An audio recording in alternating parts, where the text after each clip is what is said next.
Во изминатите 2 години преку мерката за субвенционирано вработување на лица од социјално ранливите категории се вработиле вкупно 126 лица во 114 приватни компании.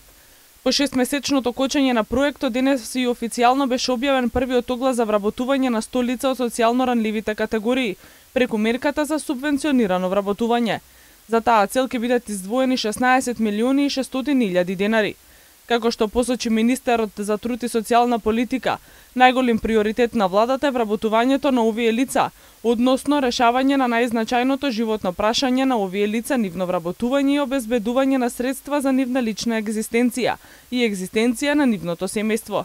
Изминатите 3 години Министерството за труд и социјална политика во соработка со Агенцијата за вработување ја реализира мерката за субвенционирано вработување на лица кои што се наоѓаат во социјален ризик.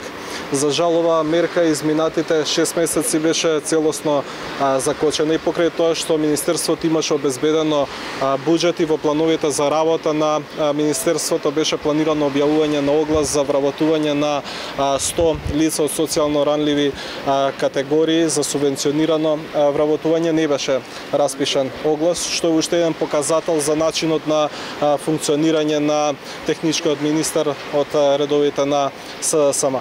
Денес можам да објавам дека огласот за субвенционирано вработување на лица во социјален ризик се распишува. Спасов денес беше во посета на фирмата Дадија Инженеринг, која е еден успешен пример каде има вработени лица преку оваа мерка. Мерката функционира одлично. Почнавме во октомври месец, од октомври до сега имаме вработено 20 и добро функционираме.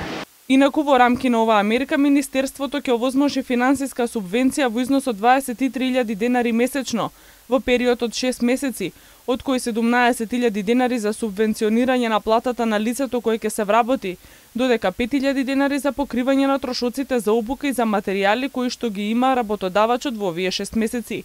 После завршувањето на периодот за субвенционирање, следува обврска за работодавачот да ги задржи уште најмалку 6 месеци на своето работно место.